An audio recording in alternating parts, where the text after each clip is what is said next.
महाराज जी के आज के विशेषांक में रक्षा सूत्र परिवार के सभी सदस्यों का हार्दिक स्वागत है। दूसरी घटना उन्होंने अपनी माता जी से ही संबंधित बताई। इनके अनुसार एक बार इनकी माँ गाड़ी पकड़ने के लिए प्लेटफार्म पर खड़ी थीं, अकेली थीं।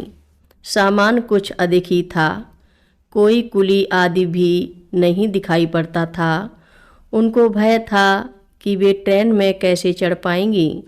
गाड़ी प्लेटफार्म पर आ लगी। भीड़ भाड़ के कारण तो अब ट्रेन पर चढ़ना असंभव ही था। तभी एक कुली के सदस्य व्यक्ति ने आकर उनके सामान को झटपट डिब्बे में चढ़ा दिया। अब तो वे अकेली डिब्बे में चढ़ ही सकती थीं, पर पहले कुली को उसका पारिश्रमिक देना आवश्यक समझना। लेकिन वह पारिश्रमिक दे तो किसको? वहाँ तो कोई कुली नहीं था। उन्होंने चारों ओर दूर दूर तक देखा, पर वह व्यक्ति कहीं दिखाई नहीं पड़ा। उनकी माता का दृढ़ विश्वास है कि यह सब कुछ बाबा जी की कृपा का ही करामात थी।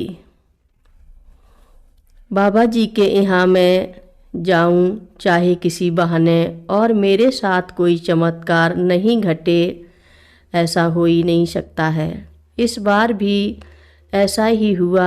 जैसे ही मैंने अपने घर में प्रवेश किया, मेरे लैंड फोन की घंटी बजने लगी। मैंने उठाया तो दूसरी ओर से आवाज़ आई, क्या मैं डॉक्टर भगवती शरण मिश्र से बात कर सकता हूँ? मैं बोल रहा हूँ, आप कौन हैं? मैंने कहा, मैं मुंबई से बोल रहा हूँ, मेरा नाम मुकुल नाग है। कहिए। मैंने सोचा कोई शोध छात्र होगा जो मेरे ऊपर पीएचडी आदि कर रहा होगा।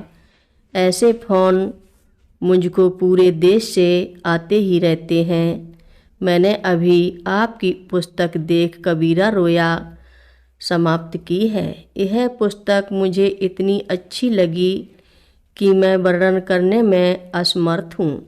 इस उपन्यास में लोई के चरित्र को अपने इस तरह रखा है कि मैं मंत्रमुग्ध हो गया। मैंने इस उपन्यास पर काम करने का निर्णय लिया है। कैसा काम? मैं कुछ नहीं समझकर बोला। डॉक्टर साहब, मैं वस्तुतः टीवी प्रोड्यूसर हूँ। मैं इस पुस्तक पर एक फिल्म अथवा टीवी सीरियल बनाने का इच्छुक हूँ।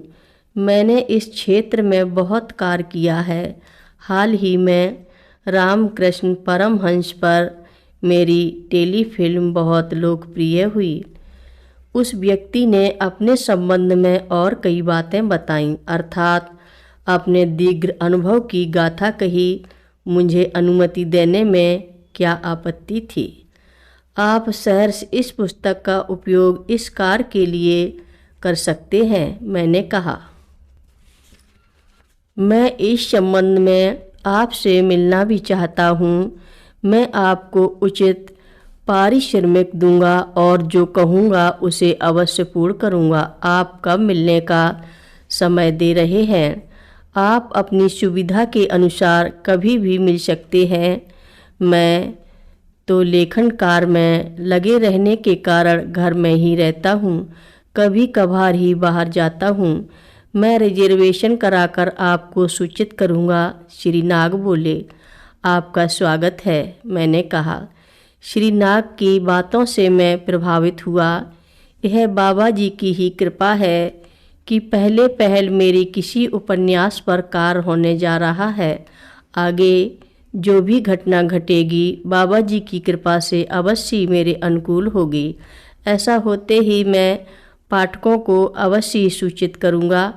जब यह सब कुछ लिखा जा रहा है तो संयोगवश वह धार्मिक महिला यहाँ उपस्थित है। पटने से प्रकाशकों से मिलने आई थी तो यहाँ भी आ गई। वह तो कंप्यूटर से थोड़ी दूर सोफे पर बैठी है। रूबी टाइप कर रही है और मैं डिक्टेट कर रहा हूँ।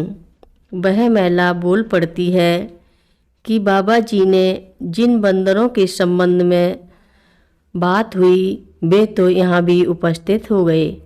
एक तो रूबी के सिर पर बैठ गया, एक कंप्यूटर के ऊपर बैठकर जो कुछ टाइप हो रहा है उसे पढ़ रहा है।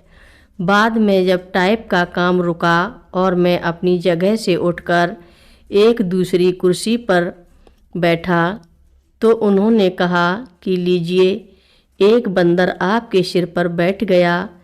इनका भान मुझे या रूबी किसी को तो होना नहीं था, क्योंकि यह पहले ही लिखा जा चुका है कि इस महिला को दिव्य दृष्टि प्राप्त है। जो किसी को नहीं दिखाई पड़ता है वह इन्हें दिखाई पड़ता है। इस जीवन में भी ये पूर्णतया धार्मिक हैं। पूजा पाठ नित्य नियम से पर्याप्त समय तक करती हैं। देवी की बहुत बड़ी भक्ता हैं।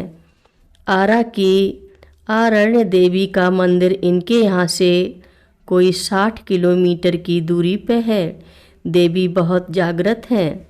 मैं मूलतः आरा की तरफ का ही रहने वाला हूँ। मैं अनेक बार आरण्य देवी के दर्शन किए हैं। उनकी कृपा से मेरी बहुत समस्याओं का समाधान हुआ है और मुझे जीवन में प्रगति भी मिली है।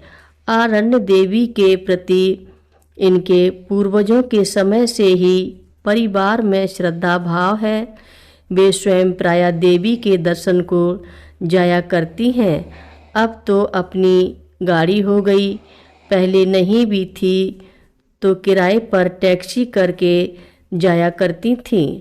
आरण्य देवी के अतिरिक्त पटना के प्रसिद्ध शीतला माता मंदिर प्रायः जाती हैं।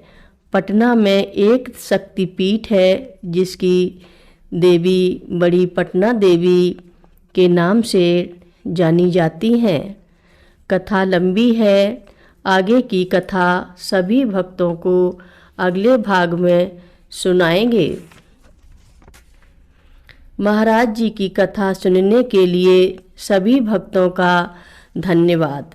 महाराज जी सभी भक्तों पर अपनी विशेष कृपा बनाए रखें। सभी भक्त मिलकर बोलो नीप करोरी बाबा जी महाराज की जय।